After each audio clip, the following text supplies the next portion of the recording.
Mukunda jewellers మొట్టమొదటి factory outlet ఇప్పుడు కూకట్పల్లి, కొత్తపేట్, సోమాజిగూడ మరియు ఖమ్మంలో. బంగారుపాలెం వద్ద జరిగినటువంటి రోడ్డు ప్రమాదంలో విజయమ్మ అనేటువంటి ఒక మహిళ మృతి చెందింది. పాకాలకు చెందినటువంటి ఆమె నిన్న బస్సులో ప్రయాణిస్తుండగా ఒక్కసారిగా యాక్సిడెంట్లో చనిపోవడం జరిగింది.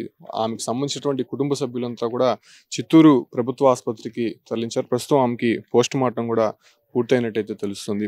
మీకేమన్నా కాల్ వచ్చింది యాక్సిడెంట్ జరిగినట్టు? కాల్ ఏం రాలేదు సార్. మేము వచ్చి అంటే ఐడియా ఉంది 1:30కి బస్ ఎక్కింది తను. నేండ్రగుంట దగ్గర 1:30కి ఎక్కించాము. తను ఫోన్ అంటే ఇట్లా జరిగిందని న్యూస్ వచ్చింది మాకు. అంటే ఇన్స్టాలో ఇట్లా నెట్వర్క్లో చూసాము, ఆన్లైన్లో చూసిన తర్వాత మేము డౌట్ వచ్చి కాల్ చేసి తను లిఫ్ట్ చేయడం లేదు, ఫోన్ కాల్ లిఫ్ట్ చేయడం లేదు. సరే ఇంకా మేమే టైం చూసుకొని ఎంక్వైరీ చేసినాము. చేస్తే లిస్ట్ పంపించారు. లిస్ట్ పంపిస్తే తన నేమ్ లేదు.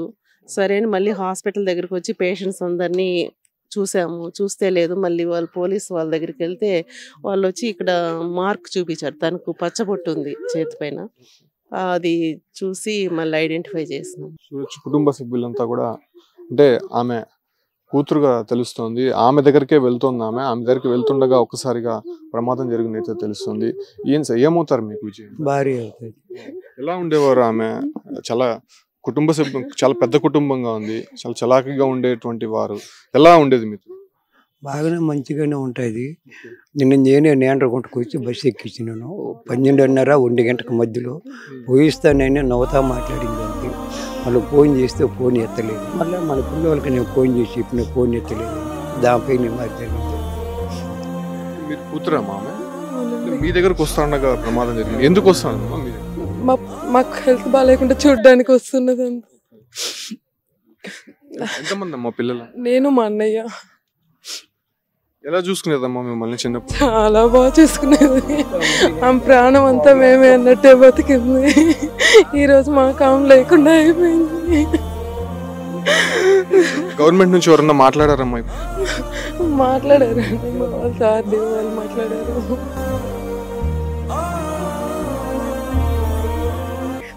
వీటిలో బతుకు చేసి పెద్ద చేసి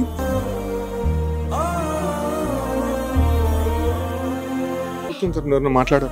ఆర్డీఓగా మాట్లాడారు. ఎక్స్‌గ్రేషియా ప్రకటించారా గవర్నమెంట్ నుంచి? అవునండి, ఇస్తామన్నారు. చూస్తున్నాం కదా, పాకాలకు సంబంధించినటువంటి విజయమ్మ కుటుంబ సభ్యులు అంటే మొదటగా వాళ్ళకి ఇన్ఫర్మేషన్ లేదు. వాళ్ళే ప్రభుత్వ ఆసుపత్రికి వెళ్ళి అక్కడ ఉండేటువంటి పరిస్థితులను గమనించిన తర్వాత ఆమె చేతుకుండేటువంటి పచ్చబొట్టు ఆధారంగా ఆమెని గుర్తించడం జరిగింది. ఆమె మొహం భాగంలో కూడా తీవ్రమైనటువంటి గాయమై కొంత గుర్తుపట్టలేనటువంటి పరిస్థితుల్లో ఉందని చెప్పుకోవచ్చు. ప్రస్తుతం చిత్తూరు మార్చురీ వద్ద కొంత విషాద ఛాయలు అలుముకునే ఆ కుటుంబ సభ్యులంతా కూడా పెద్ద సంఖ్యలో ఇక్కడికి చేరుకొని ఆ ఒక మృతదేహాలకి పోస్ట్ మార్టం అయిన తర్వాత ఇప్పటికే స్వగ్రామానికి తీసుకెళ్తున్నటువంటి దృశ్యాలు మనం చూస్తున్నాం. వాళ్ళ కుటుంబ సభ్యులు కూడా మాట్లాడారు, కన్నీరు మున్నీరుగా విలిపిస్తున్నారు. విజయమ్మ ఏదైతే పాకాల నుంచి అటు బెంగళూరుకి వెళ్తున్నాం, ఆమె కుమార్తె అక్కడ ఉండగా హెల్త్ బాగాలేదు అనేటువంటి విషయం తెలుసుకొని ఆమె వెంటనే అక్కడ నుంచి వెళ్ళింది. సో ఈ క్రమంలోనే ఈ దుర్ఘటన జరిగింది అనేటువంటి మనోవేదన వాళ్ళు చూస్తున్నాం. వాళ్ళు కన్నీరు మున్నీరుగా విలిపిస్తున్నారు. తమని చిన్నప్పటి నుంచి చాలా అల్లారు ముద్దుగా పెంచినటువంటి తల్లి తమ ముందే చనిపోయి ఇలా విగత జీవిగా పడి అది రోడ్డు ప్రమాదంలో మృతి చెందడం నిజంగా కుటుంబంలో తీవ్ర విషాదాన్ని నింపిందని మాత్రం చెప్పొచ్చు.